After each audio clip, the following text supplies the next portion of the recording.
kerana dia ni adalah orang yang ada kuasa politik. So daripada dia duduk kritik orang solat yang kita tak tahu apa situasi sebenar mereka, baik kau pergi. Assalamualaikum, khabar semua? Isu ni dah lama sebenarnya, tapi Brahmi terpanggil untuk buat video juga untuk meleraikan kekaburan dan keresahan. Kekaburan pertama, bila Brahmi buat video sebelum ni berkaitan dengan solat di tepi highway, Brahmi mengkritik seorang wakil rakyat yang tulis di Twitter kerana dia ni adalah orang yang ada kuasa politik.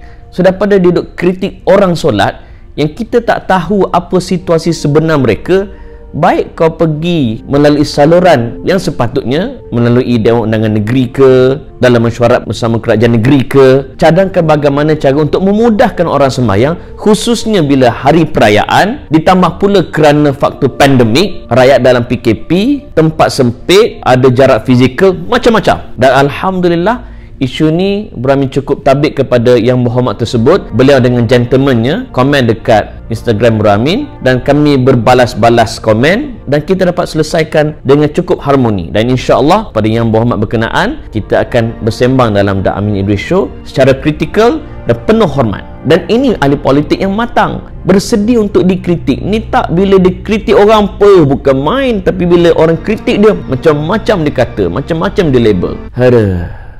So isu kedua pula timbul persoalan bila orang kata seolah-olah Brahmi ni bersetuju dengan solat tepi highway sehingga menggadai keselamatan. Don't get me wrong, prinsip Brahmi sejak pada dulu lagi bila belajar di sekolah menengah agama di Universiti Islam Antarabangsa Malaysia, malah ada sempatlah belajar hadis sikit.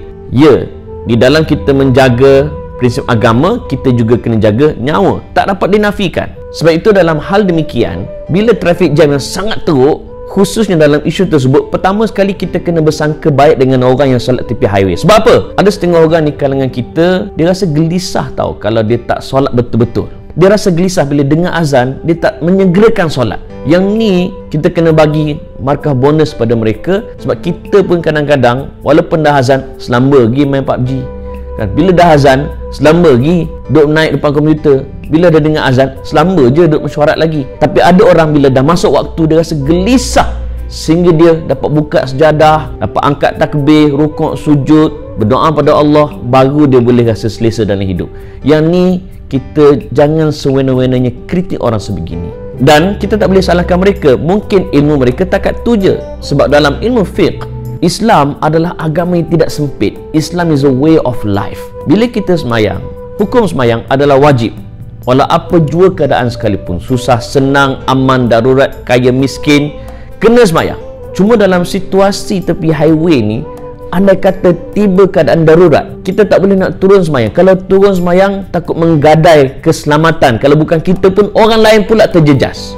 Maka Imam Nawawi, seorang tokoh besar dalam mazhab Syafi'i, dalam kitabnya Al-Majmu' kata, sekiranya kita bimbang terjejasnya diri kita dan juga harta kita, maka dibenarkan kita solat dalam kenderaan. Dan bila sampai ke destinasi, mengikut pendapat Imam Nawawi di dalam mazhab Syafi'i, kita kena solat semula. Malah sebilangan besar di kalangan para fuqaha berpendapat berbeza, iaitu bila dah solat di dalam kenderaan, bila dah sampai ke destinasi, tak perlu ganti pun. Sebab apa? Kita dah solat mengikut kadar kemampuan mereka. Kesimpulannya, kalau kita jenis tak semayang, mulalah semayang. Kalau kita jenis lambat semayang, cuba segerakan semayang. Dan kalau kita jenis memang menjaga dan cakna solat semayang, tingkatkan kualiti khusyuk di dalam solat kita. Dan bila kita dah ada insya-Allah khusyuk dalam solat, mudah-mudahan solat kita dapat mencegah kita daripada melakukan kemungkaran dan juga kejahatan.